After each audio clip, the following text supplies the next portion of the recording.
Hi friends, welcome. You may notice that my surroundings are a bit different than usual. Don't worry, you're not having a psychotic breakdown. Or you might. But I am in my new apartment, and it's lovely.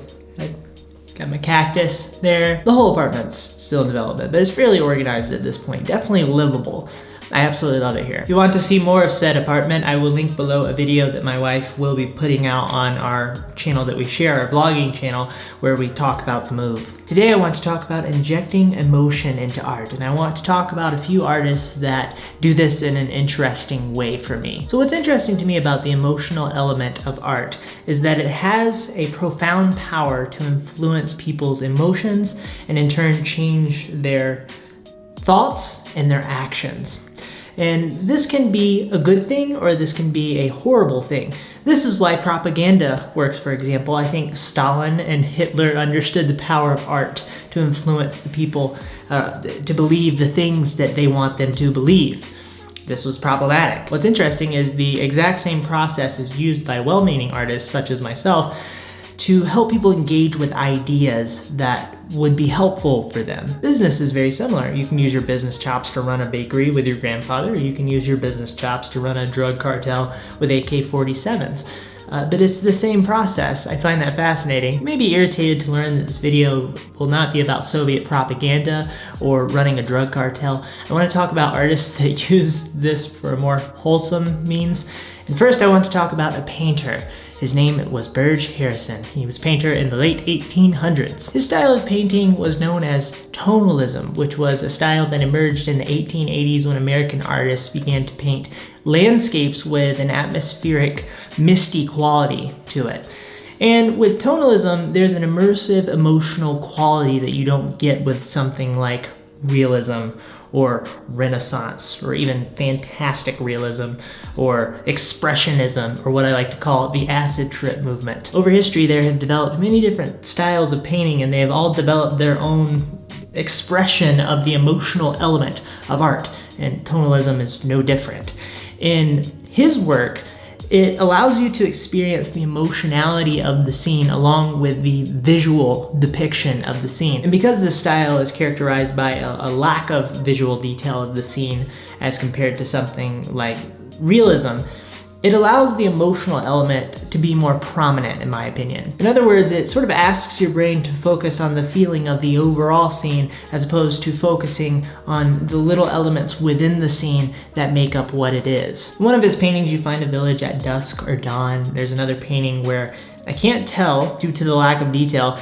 It's either a group of sheep with a silhouetted man walking them through a snowy forest, or it's a bunch of sled dogs with a silhouetted man riding the sled through a snowy forest. And I think that this one also speaks to the timeless feel of his work. It doesn't feel dated or uninteresting to me, even though it was painted sometime in the early 1900s. I think this is because his work has a very timeless aesthetic to it. A lot of his work tends to be depictions of urban environments of that time, or ships in a harbor.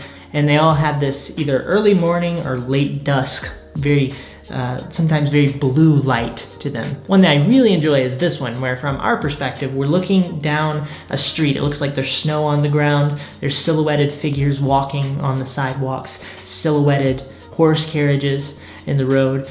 You have buildings on either side of that era, brownish buildings. And as they move into the distance, he starts to integrate this bluish color into the buildings, and the buildings start to lose more and more detail, and it makes it feel like you're moving into the misty distance, into the horizon.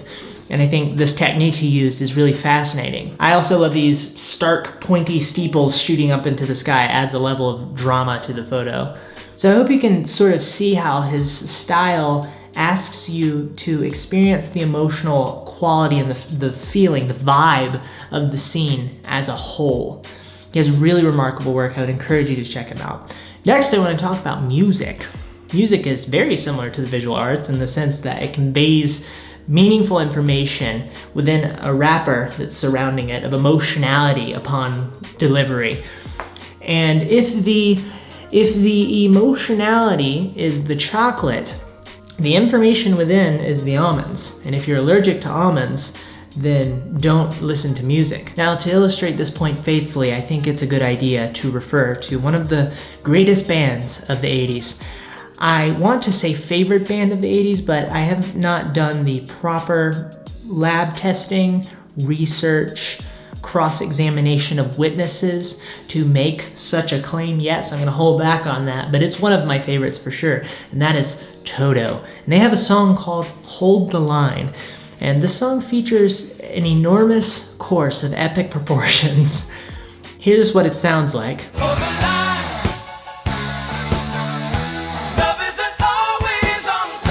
It's happy, it's catchy, and you know what? Love isn't always on time. They have another song called Africa, and you've probably heard both of these songs, even if you don't know who sings them.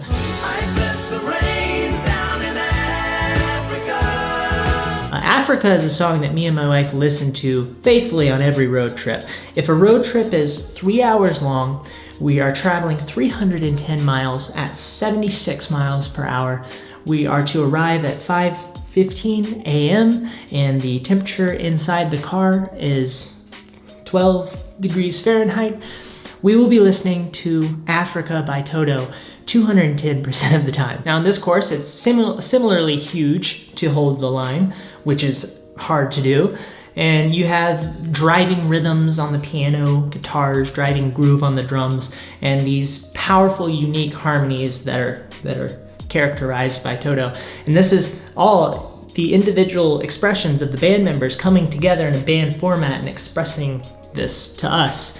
And so we engage with that on an emotional level. Another musical example is from one of my favorite bands called Snarky Puppy. They are a fusion band, and what this means is that all of their instruments are solar powered. But they have a song called Beep Box, B-E-E-P box, and it's one of my favorites of theirs. And it starts out with this very mellow groove, very catchy. They're good at this. And then you have these sequenced synth sounds coming in and out. You also have these horns coming in and out. And then there's a moment in the song, which is what I would call the drop. And this is what happens to your body when you experience this is you are exploded off of a cliff into another dimension. And what you experience is something that you cannot explain in words. And even the greatest wizards of all of historical time have been unable to explain the feeling of this. Here it is.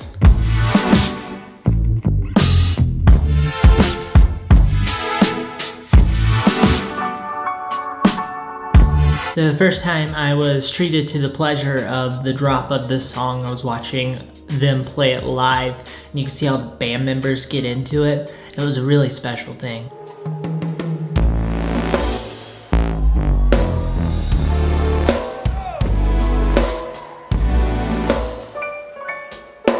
You could tell that they knew what they had done, and how the world would never be the same after they experienced such a profound.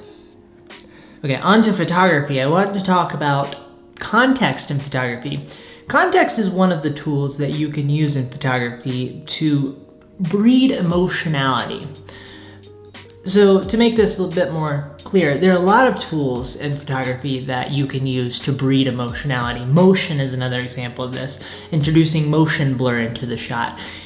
It can make you feel like you are in motion. It can introduce a rawness to the scene. War photojournalism, for example. You see a shaky shot, you understand that there's chaos going on. Lighting breeds emotionality. There are all sorts of wonderful tools that can be utilized, but I want to talk about context and introducing context into a photo and removing context from a photo. Both of them can breed emotionality in interesting ways. A photo can be emotionally compelling due to a saturation of proper context or a desaturation of proper context. So let me give you a couple of examples. I want to talk about the work of Forrest Mankins. I've spoken about him on here before, but I want to focus on a specific aspect of his photography that is particularly relevant to what I'm talking about. He likes to take photos of his car. Now, a car, if you are a traveling folk, is your home, in a sense. You can feel the same nostalgia for your car as you do your apartment when you return back from your travels. And sometimes you can actually live in the car. What Forrest does in an interesting way in his travel work is he includes the car in the shot, whether the car is surrounded by an amazing landscape or he's shooting from inside of the car, perhaps. You have the hand on the steering wheel, he's driving down the road, or you see his dog's head poked out of the window, or they're laying in the back of the car with like a little pot, tea kettle-esque type of arrangement, and you see a beautiful mountain in the background. Him adding this context to the photo creates an emotional response, and it's a different response than you might get from just a landscape shot, for example. Now on the flip side, if we're talking about using less context, intentionally removing context from a photo, I want to talk about the work of Joel Meyerowitz. He's a pretty well-known street photographer. You can find a documentary or two about him on YouTube. I would encourage you to check that out. It's very compelling stuff. But he is a master of removing context from a photo. In this shot, we have a picture of a girl. It looks like she's being waved to get into a car. We're shooting through 2 car doors, so we have this interesting subframing thing going on. But you have no idea what exactly is going on in the scene. You just know that she has this very distressed look on her face, and somebody is sticking their hand out as to wave her into the car.